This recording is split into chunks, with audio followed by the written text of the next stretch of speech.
Hello, Black Eagles. Welcome back to a new series of videos. We are going to be telling the Black Eagle stories, which is essentially I'm going to sit down, talk to Beşiktaş fans who have an interesting background, an interesting story.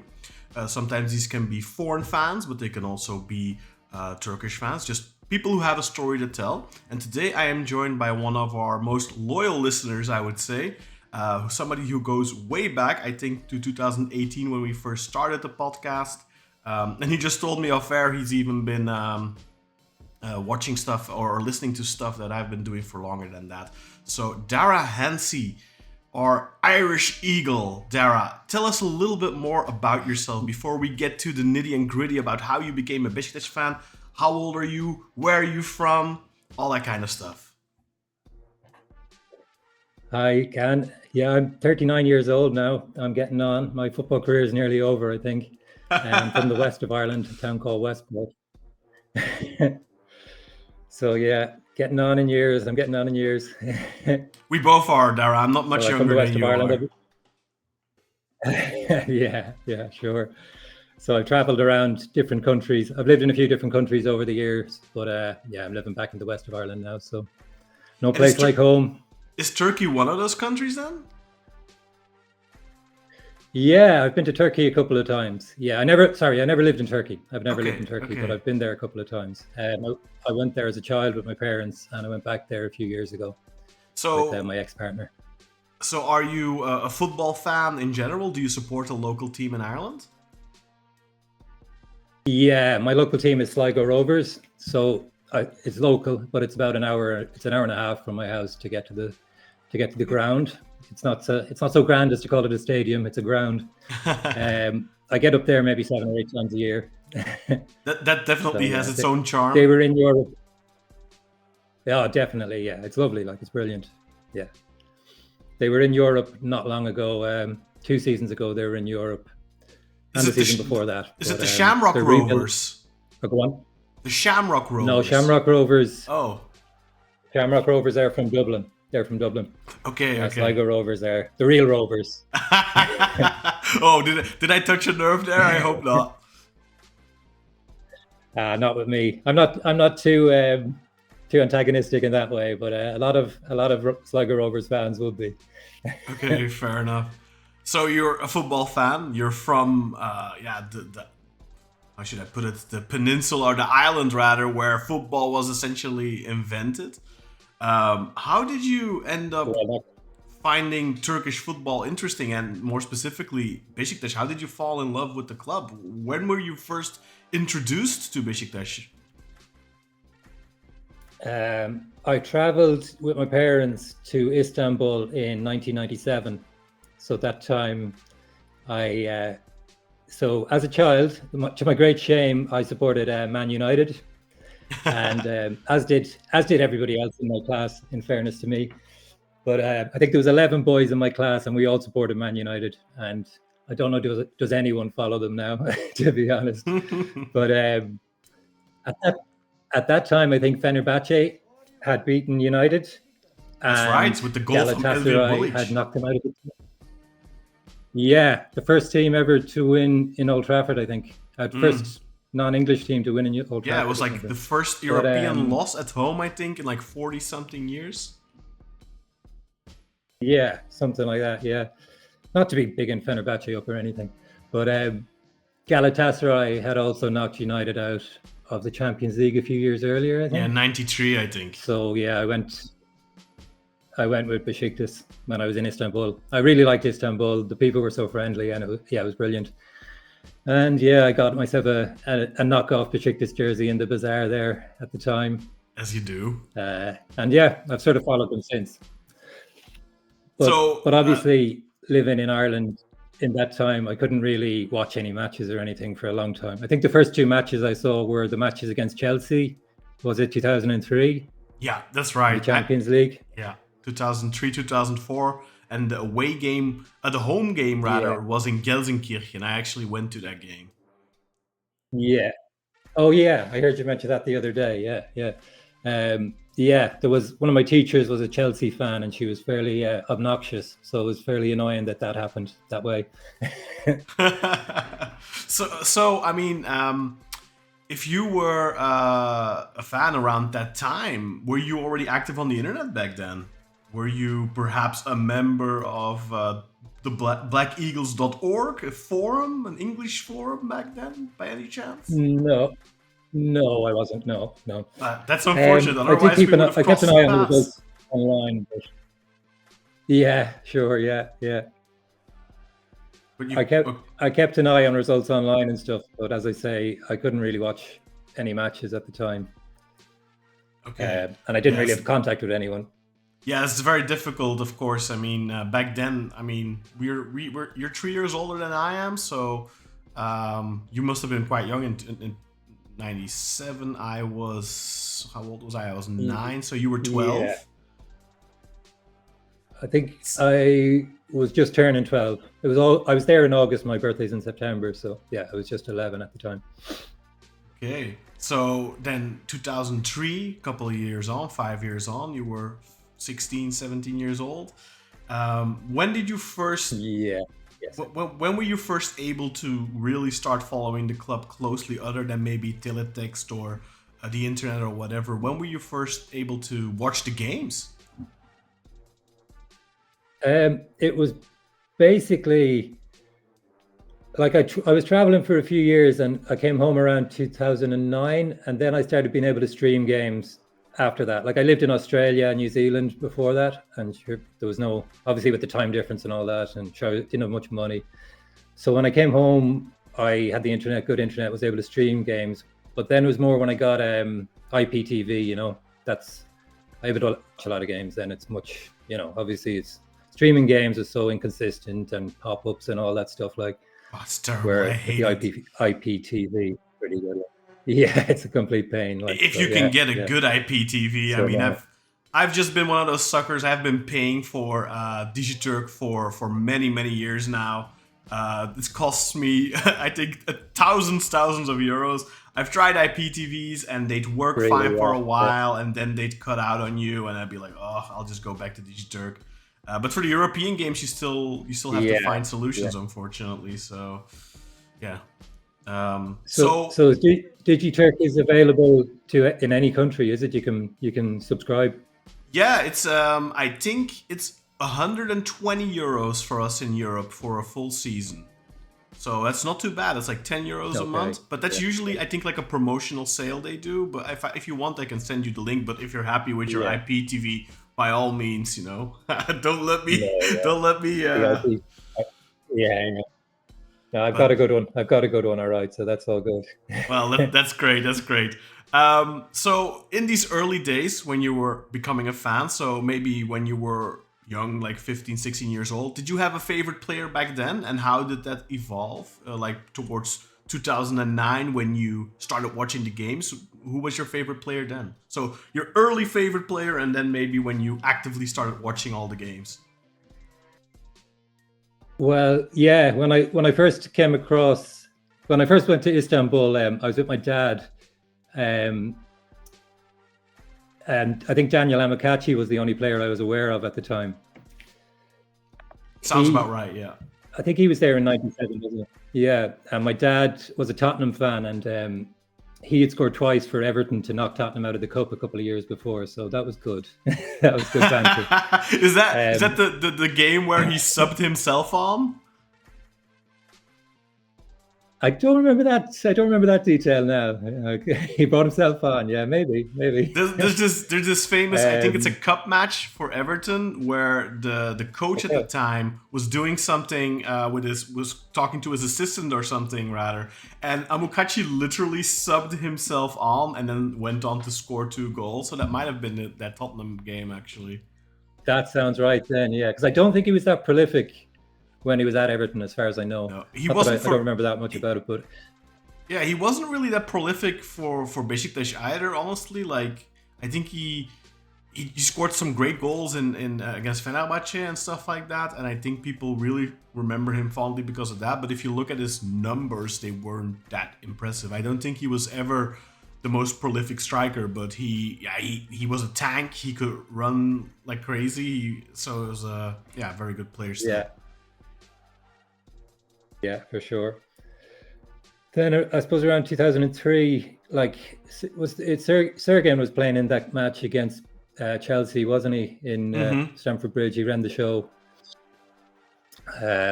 Like, to be honest, apart from him, Amakachi, around that time, I don't really remember too many players. And then around 2009, 2010, when the likes of Guti were coming through or were coming to the club, and Guti was still there, wasn't he? And more so then with the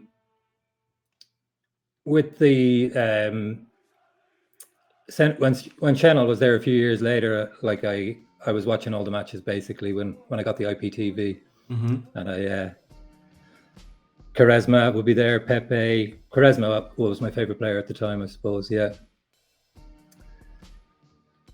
Quaresma I think is gonna be on the top of a lot of people's list for sure. There's actually a few people that I know and that I hope to interview down the road as well, who first became Beşiktaş fans because they liked Quaresma and started watching Beşiktaş because of him, and then fell in love with the club. So when would you say did you really truly fall in love with the club though? Was that during your first trip with your father already, or was that something that came later on when you started watching all the games? No, it would have been later when I was watching the games. I suppose like when you're at such a distance with such a remove as I was for the first 10 or 15 years, which I was sort of following the club, it was, it's hard to really connect, I suppose, when you can only check online what's going on and that sort of thing. So yeah, it was more when I started watching it regularly. That's when I really fell in love with the club. Yeah. That's when I decided to go to Istanbul for a visit and get to a match. Yeah, I was gonna ask, when was the first time you went to a game, and what was your first match that you went to? So I've been to 2 games, and they were both fairly negative results, or very negative results. It was the Genk home. Was it Genk or Ghent? Yeah, Genk. Wagner Love scored 2, but 1-4, I think, right? Wasn't it 1, or was it 2-4? No, I think it was 2-4. Yeah, Wagner Love scored twice, I think. Yeah. But weren't they like 4-0 ahead or something? That was disappointing. Yeah. Yeah, I think it was 4-0 or 3-0, something like that. Yeah. So that must have been in... Kyle Larin started up front. Yeah, that must have been in 2018-19, I guess. The 2008 or I think it might have been 2017. Yeah, just because I was looking through the photos there earlier, and I think it was October 2017. Yeah. Just trying to think. I think we played them in 17-18 was our really good Champions League run. So it must, was it? Yeah. Okay. So it must have been the year after. Then I'm wrong. Yeah. I think it's 2018-19. Maybe the date on my phone is. Maybe the date. On I don't know. Yeah. Maybe I could be wrong. I could be wrong. I mean, the 16-17. Yeah. League, that was the quarterfinal run of the Europa League. Then 17-18 we had the Champions League run and got knocked out by Bayern, and then Europe was done. So when Pepe came in the summer of 2017, didn't he? Yeah. So that would have been that would have been the really good Champions League run. Yeah. The really good group stage at least. So what was the other game then? I saw the match in Lisbon against Sporting. The 4-0 loss. Oh, so that one. Was another... Okay. I thought you meant the other one. The for me more painful one. The one we can't. You remember the one where Quaresma with that amazing Trivela assist and Gomez scored, and then we came 1-0 up, and then Tolga gave it away in the Europa League. Yeah, that one was more painful for me, honestly, because I really thought we were playing well. Kind of reminds me a little bit of the game the other day against Bodo Glimt, where we were playing really well and then suddenly made a stupid mistake. He gave a goal away and just completely capitulated. So that's tougher in a lot of ways, all right? Yeah. So you've been a Beşiktaş fan then for some of the best days, but also now more recently Definitely for some less favorable time, or less favorable time, or rather. How do you keep your interest? Yeah. That can be tough at times. I don't. I wouldn't usually listen to the podcast after a bad defeat. I understand but that. I try to watch the matches anyway. I don't blame you. For just some people, reliving the pain after reliving the pain. I always find for those types of episodes, it's always, especially in the beginning, it was harder for me to like charge myself up for them. But I kind of found over time that it's kind of therapeutical to be able to talk it through, get the frustrations out of my head. Sure. So Sure, I don't know if it's the same for the people who listen and who watch. I think for people who can watch it live and comment, they can get some of their frustration out as well. But I don't know. Those episodes always do worse than the ones we do well in. So it's not no surprising. I can imagine. Yeah, for sure. Yeah. So do you? I'm hoping. Or go on. No, go. You go ahead. I think we have a slight delay, so it's a little hard to to time me interjecting. But feel free to finish your sentence. Yeah, sorry. Yeah. I'm hoping. Well, I'm planning next autumn to get back to Istanbul, and maybe 3 or 4 of my mates are going to come as well. So that'll be cool. So I'm going to wait till the summer, till the fixtures are out, and then book flights over there for a few days. That's maybe fantastic. 4 or 5 of us, so that'll be good. So you're going to make some more Beşiktaş fans then. Exactly. Yeah. I did have hassle last time with the Paso League. There was some. To get the Paso League last time, they wouldn't accept an Irish phone number. So one of the guys in the WhatsApp group helped me out, Emra, I think. And like they accept English numbers. So I went with my ex-partner at the time, and her sister back in England managed to get her signed up. So hopefully by now they'll accept Irish phone numbers, but we'll see. We'll be able to organize it somehow anyway. But we'll figure something out. If you can't, I'm sure we'll be able to help you out somehow. That's fantastic. You're doing not that I'm a person of fate, but you're doing God's work there, bringing more eyes to Beşiktaş. Hopefully they won't regret their decisions, and you get a good result this time. Yeah.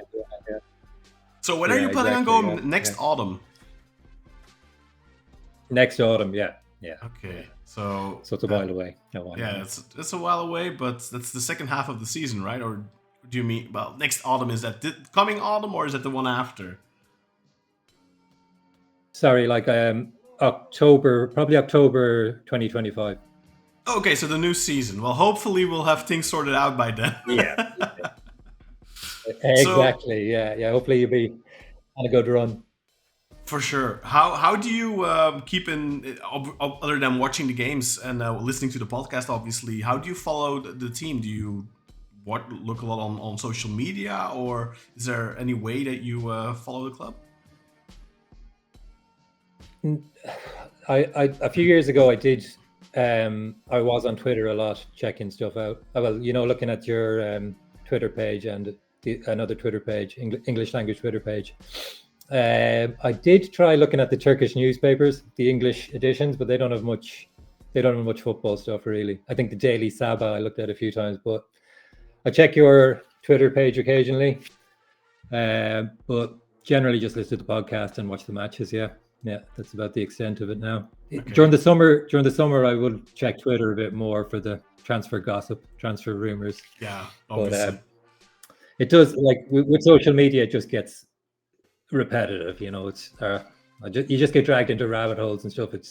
So I try to avoid it as much as I can now. Understandable. How do you feel like the atmosphere at a Beşiktaş game lives up to the hype, and how does it compare to, for example, local atmospheres in Ireland or other games you've been to? It definitely lives up to the hype. That one home game I was at, the atmosphere was crazy. Like there was a lot of booing of a few of the players at the time, including Quaresma and Ogajan Ojekop. There was a lot of booing of both of them, I think. But like the atmosphere is like I haven't seen anything else like it. I was in San Siro a couple of years ago or last year, and it doesn't compare. You know, I just went to San Siro because it's you know it's going to be knocked down or whatever. They're going to rebuild it.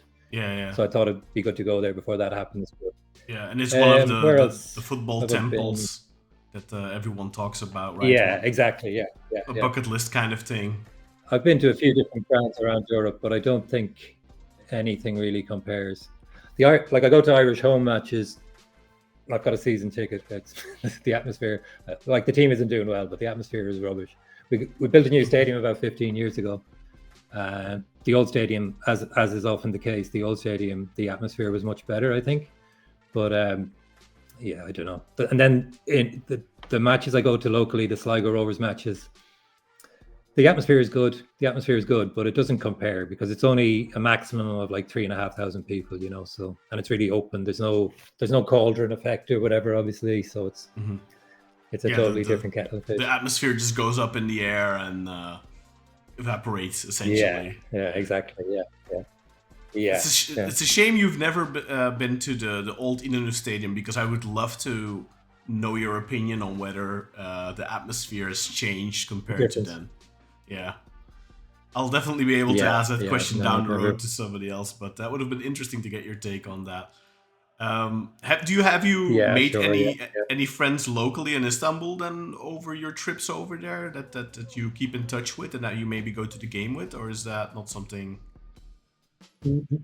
No, the last time I was there, I had planned to meet up with Emre, but it just didn't work out. So maybe next time, when we get over there next year, we might give him a shout. And he's moved to Elazığ, so I all right. Yeah, he moved to the other side of the country. Yeah, there'll be plenty of opportunities, I'm sure. I mean, Emre might still come down if you ask him, of course. But yeah. Because he really helped me out that time. It would have been good to meet him that time, but if he's around, I think he had a season ticket at the time. He went to all the matches. Yeah. So when you were there at the games, do people talk to you? Like, do they ask you, "Hey, how come you're at Beşiktaş? What are you doing in Istanbul?" or stuff like that? Do you get those kinds of reactions? Because you don't typically look Turkish, so maybe you get some of those reactions. No, I suppose not. No. I did.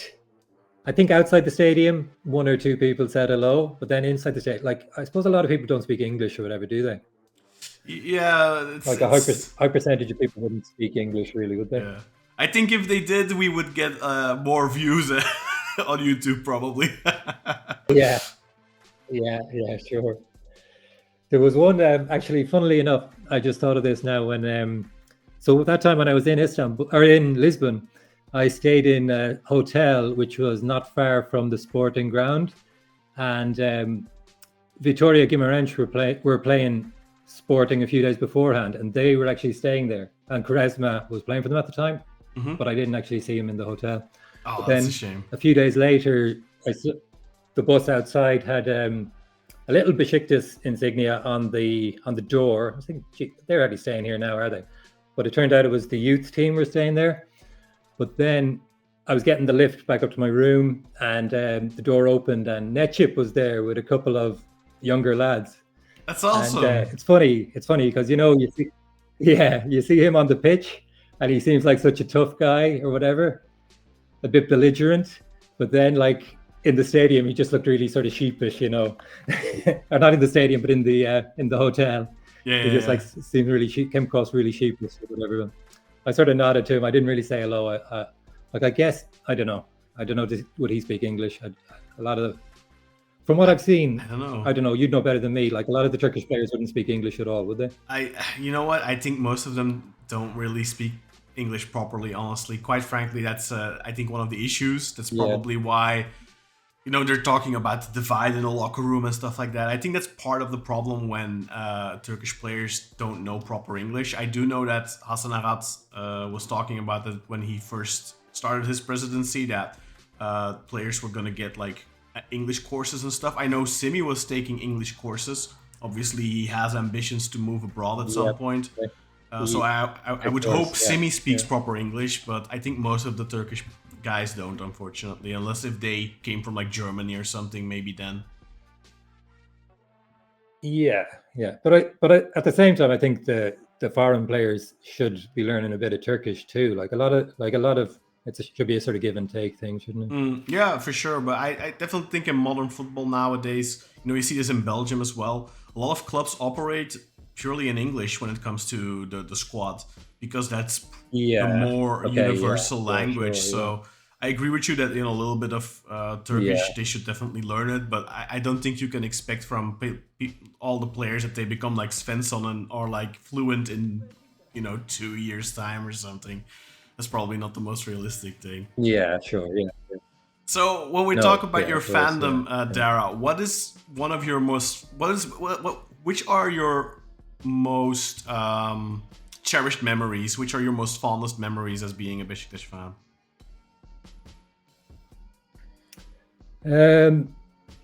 Probably the Champions League group stage. Maybe the win in Porto in 2017. Was it 2017? Yeah, 2017. Yeah. But also because my two brothers and so many people around here are Liverpool fans, knocking Liverpool out of the Europa League. That was pretty good too. Oh, so you love our outro then on the podcast. So have you influenced your brothers? Are they interested in Beşiktaş at all?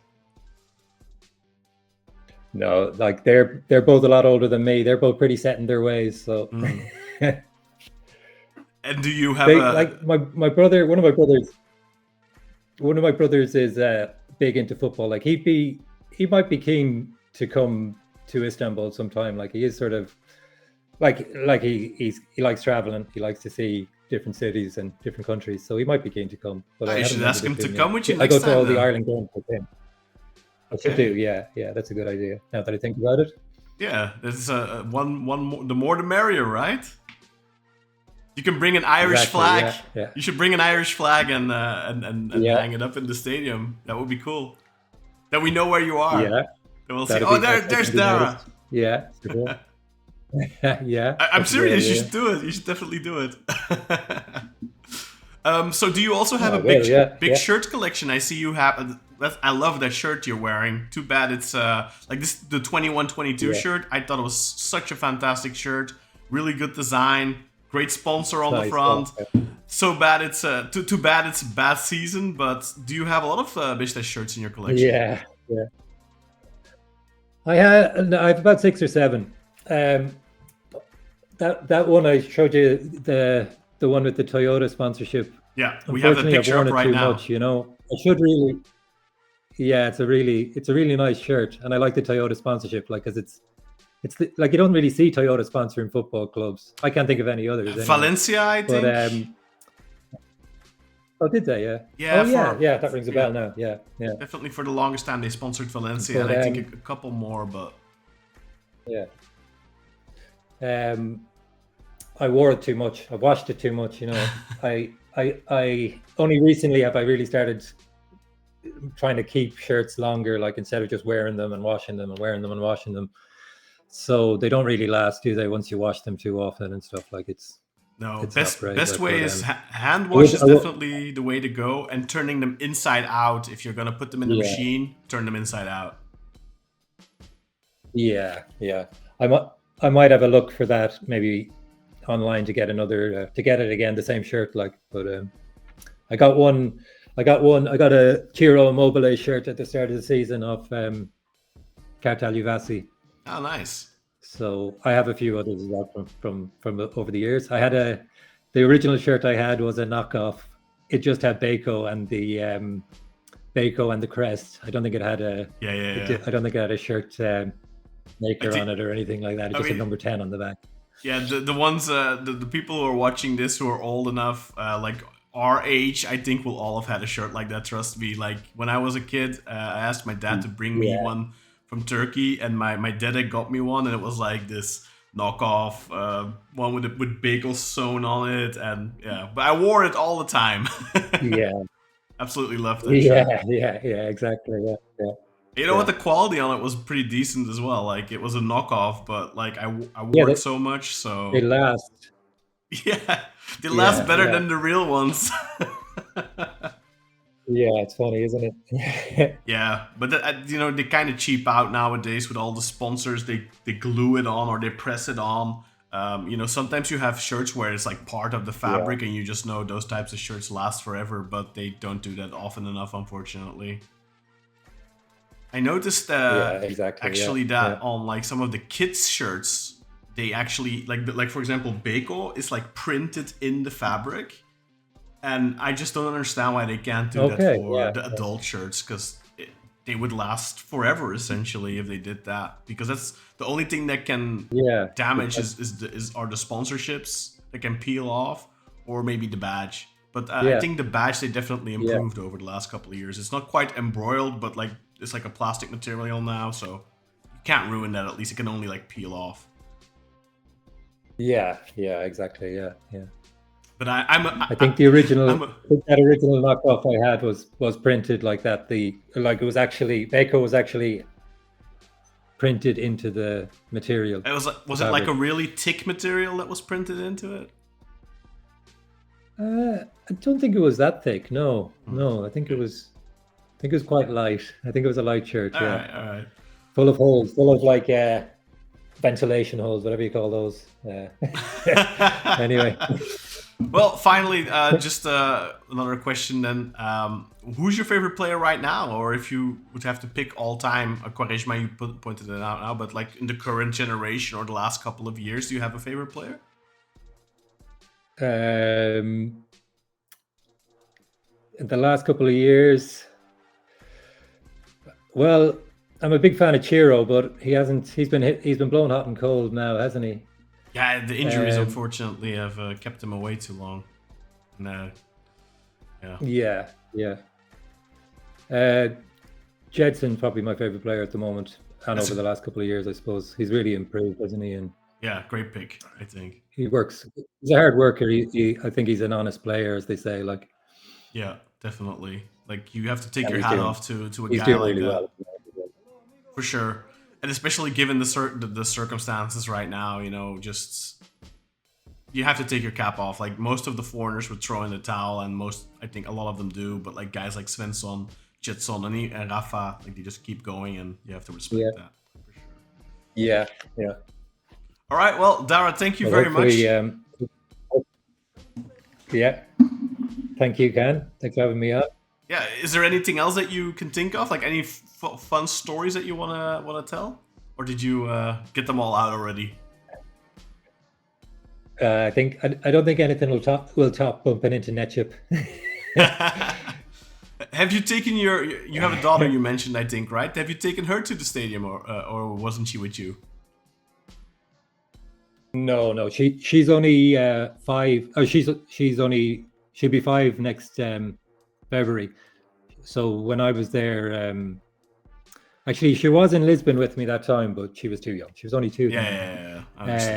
She's been to a few football matches with me, and I have to try to watch more girls football matches with her. Like we watched the first half of an Ireland women's match a few days ago, or a couple of weeks ago. She was really excited about it. While with the men's football, she'll watch it for 10 minutes, you know, and then she'll lose. So yeah, definitely try and watch more. The girls' games from the women's matches from Beşiktaş are actually often on YouTube, so you could definitely check those out as well. They actually recently beat Galatasaray and Fenerbahce in the same week. Yeah, that's a good idea, because with her as well, I can just put them on at any time, and she doesn't realize, you know, that they're not live. So. Yeah, of course. Yeah. Well, Dara, thanks very much for being on in our inaugural episode here of Black Eagle Stories, and thank you very much for being a Beşiktaş fan and representing the Black Eagles in Ireland, and soon making some extra Black Eagles. Sure, all good, Ken, and thanks for all the hard work with the podcast. Thank you for being such a loyal listener, man. Much appreciated, and thank you for supporting the podcast for as long as you have. Cheers. Thank you. And all the best in your trip in next year to Istanbul. And I hope for the first time you will be able to witness a good victory, and that your friends will enjoy themselves as well, of course. Yeah, for sure, for sure. There's always hope. There's always hope. Definitely. That's what the hope kills you, they say, but also it keeps you going. Yeah, exactly. Yeah, yeah.